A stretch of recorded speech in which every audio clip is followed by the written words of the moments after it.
సభకు నమస్కారం. ఉప్పల నరసింహం గారి యాదిలో జరుగుతున్న ఈ సంస్మరణ సభలో చాలామంది వక్తలు ఉప్పల నరసింహం గారి వ్యక్తిత్వంలోని పలు పార్శ్వాలను, ఆయన జీవితంలోని ఇతర కోణాలను చక్కగా విశ్లేషించారు, చక్కగా యాది చేసుకున్నారు. తెలియని విషయాలు చాలా విషయాలు తెలిసినవి. ఆయన వ్యక్తిత్వం గురించి మరిన్ని వివరాలు మాట్లాడడానికి ఇది వేదిక కాదు. యాక్చువల్గా సంస్మరణ అంటే ఆయన సాహిత్యాన్ని విశ్లేషించుకోవచ్చు, ఆయన వ్యక్తిగత జీవితాన్ని విశ్లేషించుకోవచ్చు, ఆయన ఉద్యమ కృషిని కూడా విశ్లేషించుకోవచ్చు. అయితే ఇప్పుడు సమయం లేదు కాబట్టి నేను ప్రధానంగా నాకు ఆయన వ్యక్తిగత జీవితం నాకు తెలియదు. ప్రధానంగా నేను ఆయన రచనల గురించి నేను ప్రస్తావిస్తాను. ఎందుకంటే ఆయన నాకు రచయితగానే పరిచయం కాబట్టి ఆ విషయాలు చెప్తాను నేను. ఉప్పల నరసింహం గారు మొట్టమొదటిసారి నా దగ్గరికి 2018లో మా ఇంటికి వచ్చారు. ముందు ఫోన్ చేశారు. ఫోన్ చేసి, "సార్ నేను మీ ఇంటికి వస్తున్నాను" అని అన్నారు. "ఎందుకు సార్" అంటే, "ఓ పని మీద వస్తున్నాను. నేను కథల పుస్తకం వేస్తున్నాను. మీరు దాన్ని ముందు మాట రాయాలి" అని అన్నాడు. "మీరైతే రండి" అని చెప్పి నేను ఆహ్వానించాను. ఆయన మా ఇల్లు కనుక్కొని ఫోన్ చేసి కనుక్కొని మా ఇంటికి వచ్చాడు. వచ్చేసరికి కూర్చోబెట్టి మాట్లాడాను. "ఏమిటి సార్" అంటే, ఆ డీటీపీ చేసిన బైండ్ నా చేతిలో పెట్టి, "నేను ఇంతకుముందు 2, 3 కథల పుస్తకాలు వేశాను. అన్నీ కలిపి మళ్ళీ ఒక కథల పుస్తకం వేస్తున్నాను. మీరు దాన్ని ముందు మాట రాయాలి సార్" అని అంటే నేనన్నాను, "సరే మీరు నాకంటే సీనియర్ రైటరు. నేను మీ పుస్తకాన్ని ముందు మాట రాయడం ఏంటిదని" నేనన్నాను. అంటే, "లేదు, లేదు, లేదు. మీరు నా పుస్తకాన్ని ముందు మాట రాయాలని చెప్పి నా కోరిక. మీరు రాయాలే. సీనియర్ మీరే సీనియర్ కదా" అని నన్ను. నేను అన్నాను, "లేదు సార్, మీరు సీనియర్. ఎందుకంటే మీరు 89లో గోదావరికి వచ్చారు. ఒక పుస్తక ఆవిష్కరణ సందర్భంగా వచ్చారు. నాకు బాగా గుర్తు. నేను అప్పుడు ఎఫ్‌సిఐ రామగుండంలో పనిచేస్తున్నాను. మీరు అక్కడికి వచ్చారు. మీరు ఆ పుస్తకాన్ని ఆవిష్కరించారు. అప్పుడే మీరు నాకు పరిచయం అయ్యారు. మీ కథలు ప్రజా సాహిత్యంలో అరుణోత్తరాలు చదివాను. చక్కని కథలు అవి. సో మీ కథలు ఓ రకంగా స్ఫూర్తిదాయకం అని చెప్పి నేను భావిస్తున్నాను.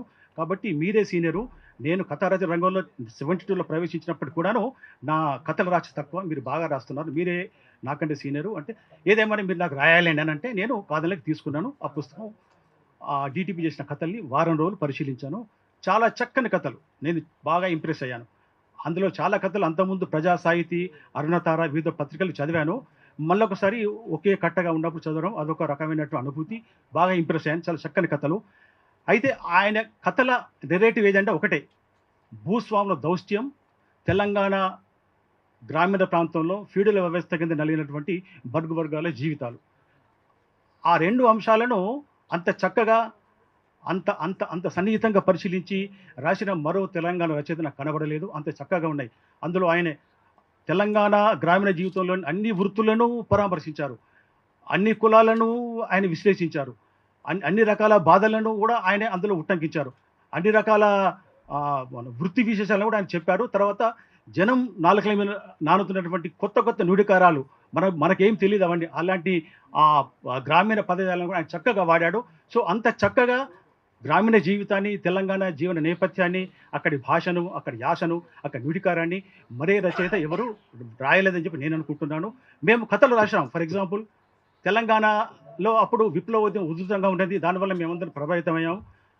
అల్లం రాజయ్య గారు రాసినటువంటి 'మనిషిలోని విధ్వంసం' కానివ్వండి, బిఎస్ రాములు గారు రాసినటువంటి 'అడవిలో వెన్నెల' కానివ్వండి, తర్వాత రఘోత్తమ్ రెడ్డి రాసినటువంటి 'చావు విందు' కానివ్వండి, తర్వాత కాలువమల్లి రాసిన 'భద్రత' కానివ్వండి, నేను రాసిన 'ఆక్రోశం' కానివ్వండి, మేమన్నీ కూడాను అప్పటి ఆ ఫీడల్ వ్యవస్థ, తర్వాత అక్కడ ఉన్నటువంటి ఒక రిప్రెషన్, అప్రకృత ఎమర్జెన్సీ పరిస్థితిని చిత్రిస్తూ మేము బాగా కథలు రాశాము. కానీ ఉప్పల్ నరసింహ కథలో ఒక ప్రత్యేకత ఏమిటంటే, ప్రత్యేకంగా చెప్పుకున్న కథ 'ఇత్తనపు కోడే'.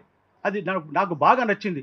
'ఇత్తనపు కోడే' అనేది అంటే దోపిడీ స్వరూపాలు ఎన్నో రకాలుగా ఉంటాయి. కానీ 'ఇత్తనపు కోడెలో' ఇచ్చినటువంటి ఆ దోపిడీ స్వరూపం మనల్ని ఆశ్చర్యపరుస్తుంది. అది మీరందరూ చదివే ఉంటారు. అందులో దొర ఏం చేస్తాడంటే తన తన కోల్లాగా ఊరి మీద వదులుతాడనమాట. వదిలి ఒక కొత్త రకం దోపిడీకి తెరతీసి ఒక మేదరి వ్యక్తి ఇంటికి వెళ్ళి, "నీ ఆవు ఈనింది, దూడ ఈనింది, అది నాకే చెందాలి" అని అంటాడు. ఎందుకు అనంటే, "నా కోల్లాగా పారింది కాబట్టి అది నా దగ్గర చెందాలి" అంటాడనమాట. ఇది చాలా విచిత్రమైనటువంటి దోపిడీ అనమాట. సో వెట్టి చూశాము, ఆడవాళ్ళ మాన ప్రాణాలు దోచడం చూశాము, అన్ని రకాల హింస చూశాము, ఎన్‌కౌంటర్ చూశాము, రిప్రెషన్ చూశాము. కానీ భూస్వాములు ఈ రకంగా దోపిడీ చేయడం అనేది మిగతా రచయితలు ఎవరు పట్టుకోలేదు. ఆయన పట్టుకున్నాడు. తర్వాత 'తిరగబడ్డ భూమి' అద్భుతమైన కథ. అట్లాగే 'కన్నీటి పడవ' అద్భుతమైన కథ. ఇట్లా చాలా కథలు బాగా ఉన్నాయి. అయితే ఒక్కటేంటంటే నేను అన్ని చదివిన తర్వాత నేను నా ఇంప్రెషన్ వెంటనే ఆయనకు ఫోన్ చేసి చెప్పాను. "సార్ థీమేటికల్లీ ఇవన్నీ మంచి కథలు, చాలా చక్కటి కథలు. తెలంగాణలోని ఇతర రచయితలు పట్టుకొని కోణాలు మీరు పట్టుకున్నారు. ఆ భాషని, యాసని, నుడికాని చాలా చక్కగా పట్టుకున్నారు. ఇన్ని వృత్తులను కూడా మీరు విశ్లేషిస్తారు మీ కథల్లో. వైవిధ్యం బాగా ఉండేది థీమేటికల్లీ. కానీ కథన పద్ధతి రీత్యా కొన్ని బాగాలేవు. మీరు విప్లవోద్యమ భావజాలం చేత ప్రభావితం రచయిత కాబట్టి మీరు పాత్రలకి సరైన డైరెక్షన్ ఇవ్వలేకపోయినారు. పాత్రల్ని చైతన్యవంతం చేయలేకపోయారు. చాలా క్యారెక్టర్స్‌ని ఫ్లాట్ క్యారెక్టర్ కింద ఉంచారు. వాటి రౌండ్ క్యారెక్టర్‌కి మలచలేకపోయినారు. వాటి ప్యాసివ్ క్యారెక్టర్‌గా ఉంచారు. ఇది నాకు నచ్చలేదు సార్ అనంటే, అలాగా ఇది నాకు తోచింది నేను రాశాను. మీరు ఎలా అనుకుంటారో రాయండి అంటే నేనన్నాను, మరి నేను ఎవరికి ముందు మాట రాసినా గానీ నేను నిర్మోహమాటంగా నిక్కచ్చిగా రాస్తాను. నేను కొన్ని కామెంట్స్ రాస్తాను. మీకు నచ్చకపోవచ్చునేమో అంటే, మీది ఇష్టం వచ్చినట్టు రాయండి సార్ అన్నాడు. నేను రాశాను. రాసి 5 పేజీల మ్యానుస్క్రిప్ట్ రాశాను. ఫోన్ చేశాను. వచ్చారు. వచ్చిన తర్వాత ఇచ్చాను. ఇచ్చిన తర్వాత చూసి, ఓకే సార్, నేను వెళ్ళి కంపోజ్‌కి ఇచ్చేసి నేను నా పుస్తకం ప్రింట్ చేస్తాను. వారం 10 రోజుల్లో ప్రింట్ అయిపోతుంది, వస్తుందని అన్నారు. సో బుక్కు తీసుకొచ్చాడు. తీసుకొచ్చిన తర్వాత నాకు ఆశ్చర్యం వేసింది. అంటే ఆయన మరి అంత పెద్ద జర్నలిస్ట్ గానీ మీరు చూసుంటారు. అంటే ఇటీవల వస్తున్న కథల పుస్తకాలతో పోలిస్తే ఆ కథల పుస్తకం గెటప్ అంత బాగా అనిపించలే నాకు. ఆ మీద సింహం గుర్తు వేశాడు, ఇంకేదో వేశాడు. ఇవన్నీ నాకెందుకో కొంచెం ఇది అనిపించలేదు. సార్, మీరు ఇంత పెద్ద సీనియరు జర్నలిస్టు, మీకు ప్రచురణ రంగంతో పరిచయం ఉండాలి గదా! మీరు పుస్తకం ఇట్లా వేశారంటే, నాకు తోచిన పద్ధతిలో వేశానండి అని. కరెక్టేనండి. అట్టదేమున్నది, కంటెంట్ ముఖ్యం. We cannot judge the book by its cover కదా! కాబట్టి నేను చూస్తాను మళ్ళొస్తది అని చెప్పి చూశాను. ఆ పుస్తకానికి అశోక్ కుమార్ ముందు మాట ఉన్నది. నా ముందు మాట ఉన్నది. అయితే విచిత్రం ఏంటంటే, నేను నా ముందు మాటను 5 పేజీలు ఇచ్చినట్టు గుర్తు. ఆయన ఎందుకో ఒక పేజీ అందులో ఎగిరిపోయింది. నేను వెంటనే చెప్పాను, అయ్యా నరసింహ గారు, నా ముందు మాట ఎక్కడో సమగ్రత లోపించింది. ఒక పేజీ పోయినట్టుందంటే, అట్లానా అండి? ఏమోనండి అని అన్నాడాయన. ఆయన అప్పటికే నాకు అనిపించింది ఆయన కొంచెం ఒక రకమైన అనారోగ్య పరిస్థితిలో ఉన్నట్టు నాకు అనిపించింది. అలాగా అండి, బాగాలేదంటే, బాగోలేదని కాదు, మొత్తానికి నా ముందు మాటలు ముఖ్యాంశాలన్నీ ఇందులో రాశారు. ఓకే. బుక్ ప్రింట్ అయిపోయింది కదా! ఇక దీనికి అలా లేదు, ఇలా లేదు, ఇప్పుడు ఎందుకంటాను. బుక్ చాలా బాగున్నది. దీనికి సమీక్ష పంపించండి. చాలా సంతోషం అండి అన్నాను. బుక్ తీసుకున్నాను. అయిపోయింది. ఆ తర్వాత ఇక నా నా పనులో నేను పడిపోయినాను. 2019లో అశోక్ కుమార్ చెప్పినట్టుగా తెలంగాణ సాహిత్య అకాడమీ ఒక సంవత్సరం 2019కి కవిత్వానికి, కథలకి అవార్డు ఇవ్వడానికి సంకల్పం తీసుకున్నది. అప్పుడు నేను న్యాయ నిర్ణేతల ప్యానెల్‌లో నేనున్నాను. నాకు లెటర్ పంపించారు. పంపించి బెస్ట్ ప్రోస్ కథ గాని, వ్యాసాలు గాని మీరు సూచించండి అని చెప్పి ఒక లిస్ట్ పంపారు. నేను స్ట్రాంగ్ రికమెండ్ చేశాను. Uppala Narasimham the best writer of Telangana. Is the most ignored person. చాలా విస్మృతికి గురైన రచయిత, సీనియర్ రైటరు. ఇతని కథల నుంచి యువతరం రచయితలు నేర్చుకోవడం చాలా ఉన్నది. తెలంగాణ గ్రామీణ జీవితాన్ని ఇంత చక్కగా పట్టుకున్న రచయిత వేరే వాళ్ళు ఎవరు లేరు. కాబట్టి అతనికి ఇంతవరకు ఏ అవార్డు రాలేదు. అతన్ని ఎందుకో ఇగ్నోర్ చేశారు. అతనికి ఎలాంటి గుర్తింపు రాలేదు. అందుకోసం కాదు, మొత్తానికి ఈ డిజర్వ్స్ ఇట్ అని చెప్పేసి నేను 5 వాక్యాల స్ట్రాంగ్ నోట్ రాసి పంపించాను. సో నా రికమెండేషన్ ఫలితము, మరో న్యాయ నిర్ణీత రికమెండేషన్ ఫలితం వల్ల ఆయనకు అప్పుడు ఉత్తమ కథా సంపుటిగా 2019లో అవార్డు ఇచ్చారు. ఇది నాకు అనిపించింది. ఆయన ముందు మాట రాసిన తర్వాత నేను కొంచెం హార్ష్‌గా ప్రవర్తించానేమో అని నాకు ఆ అపరాధ భావన నన్ను వెంటాడుతుండే. ఆ భావన కూడా పనిచేసింది. నరసింహం గారికి న్యాయం చేయాలి రచనలకి, ఆ కథలకి అని చెప్పేసి ఆ రకం అంటే అది నాలో అజ్ఞాతంగా ఉన్నటువంటి ఆ తపన కూడాను దాన్ని రికమెండ్ చేయడానికి ఒక రకమైన ఇన్స్పిరేషన్ ఇచ్చిందనమాట. మొత్తానికి నరసింహం గారు చాలా హ్యాపీ ఫీల్ అయ్యారు. సన్మాన సభ అప్పుడు ఆయనకి ఎట్లా చేసిందేమో అశోక్ కుమార్ గారు చెప్పినట్టుగా నాతో కూడా నా దగ్గరకొచ్చి, మిత్రమా, మీ ఈ అవార్డు వెనుక మీ హస్తం ఉందని నాకు తెలిసింది. చాలా సంతోషం అని చెప్పి అన్నాడు. నాకు కూడా చాలా సంతోషం వేసింది. సో ఆ రకంగా ఆయన చాలా మంచి మనిషి, మంచి వ్యక్తి, మితభాషి, మృదుభాషి. ఇక ఆయన వ్యక్తిగత జీవితం నాకు తెలీదు. రచయితగానే నాకు బాగా పరిచయం. సో అంత ఉత్తమ రచయితను మనం కోల్పోయాము. ఆ లోటు మనం భర్తీ చేయలేము. అంటే చాలామంది రచయితలు ఉన్నారు. కానీ ఆయన రచన కోణం వేరు, ఆయన ఎత్తుకున్న థీమ్స్ వేరు, ఆయన రచన పద్ధతి వేరు. కాబట్టి అంటే ఒక జీవితాన్ని చాలా సన్నిహితంగా పరిశీలించి ఎలా ఎలా ఎలా చిత్రించాలి, ఎలా అక్షరీకరించాలనేది కొన్ని మెళకువలు, కొన్ని టెక్నిక్‌లు ఆయనకే సాధ్యం. సో అవి నేర్చుకోవాలంటే ఈ యువతరం కథ రచయిత తప్పకుండా ఆ కథల పుస్తకాలు చదవాలి. అది మళ్ళీ రీప్రింట్ కావాలి.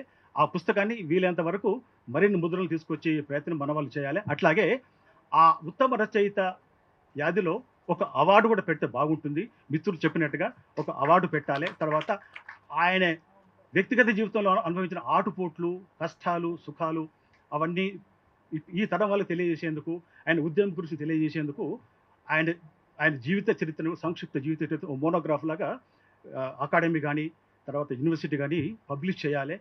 లేదా ఏదన్నా ఒక రీసెర్చ్ స్కాలర్ పూనుకోవాలి. అట్లయితే ఆయన గురించి ఈ తరం వాళ్ళకి తెలుస్తుంది. చాలామందికి ఆయన గురించి తెలీదు. ఎందుకంటే కారణం ఏంటి చెప్పారు మిత్రులు. చాలామంది చదవట్లేదు. ప్లస్ ఇప్పుడున్న వాళ్ళే చదువుతున్నారు. అది కూడా పూర్తి చదవట్లేదు. ఇక నిన్నటి తరం రచయితలే చదవట్లేదు కాబట్టి ఆయన గురించి ఈ తరం వాళ్ళకి తెలియాల్సిన అవసరం ఉన్నది. తెలియజేసేందుకు సంస్థలు గానీ, కుల సంఘాలు గానీ పూనుకొని ఆ కృషి చేయాలి. తర్వాత ఇంకొక నా అభిప్రాయం ఏంటంటే, ఇది సందర్భమో, అసందర్భమో కానీ ఒకటి చెప్తున్నాను. మార్క్సిస్టు విప్లవోద్యమం చేత ప్రభావితమైన వాళ్ళు ఆ దశలో విరివిగా రాశారు. ఆ తర్వాత వోల్ట ఫేస్ మళ్ళీ పిల్లిమొగ్గ వేసి పూర్తి వ్యతిరేక ధోరణి అవలంబిస్తూ ఆ ఉద్యమాన్ని తిడుతూ రాసిన వాళ్ళు ఎందుకో వాళ్లకు ఆదరణ దొరకలేదు. నేను చాలామంది చూశాను. అయితే ఉప్పల్ నరసింహం గారు విప్లవోద్యమ భావజాలాన్ని పూర్తిగా త్యజించి దాని వ్యతిరేకమైన వ్యాసాలు రాయడమే కాకుండా నేను అనుకుంటాను ఆయన రాసిన వ్యాసాల ద్వారా ఒక ముద్ర ఏమొచ్చిందంటే, ఆయన ప్రజల పక్షం నుంచి వైదొలిగిండు, ఆయన ప్రభుత్వం పక్షం వహించాడా అన్నటువంటి అనుమానం వచ్చే ఈ రీతిలో రాశారు ఆయన కొన్ని. అని నేను అనుకుంటున్నా. ఇది నా వ్యక్తిగత అభిప్రాయం. ఒకవేళ ఆ అభిప్రాయం కలిగించ కూడా ఆయన వ్యాసాలు రాసి ఉంటే చాలా విస్తారంగా రాశారు. ఆయన తప్పకుండా ఆదరణ దొరికేది, గుర్తింపు నోచుకునేవారు, పాఠకులు చదివేవాళ్ళు. ఆయన మీద ఉన్నటువంటి అపోహ ఎలాంటి అపోహ ఉండేది కాదని నేను అనుకుంటున్నాను. సరే ఏదేమైనా కానీ ఆ రచయిత నాకు స్ఫూర్తిదాత. మనందరం ఆయన కథలు చదవాలి. ఆయన పరంపర కొనసాగేందుకు ఆ కుటుంబ సభ్యులు ఏ రకంగా కృషి చేస్తారో ఆయన పేరు అవార్డు పెట్టవచ్చు. లేదా సంస్థలు పూనుకొని ముందుకు రావచ్చు. కుల సంఘాల వల్ల ఆయన పుస్తకాన్ని పబ్లిష్ చేయవచ్చు. సో ఆయన లిటరరీ లీగసీని ముందుకు తీసుకుపోయేందుకు మనందరం సమిష్టిగా కృషి చేద్దాం. ఈ అవకాశం ఇచ్చినందుకు ధన్యవాదాలు.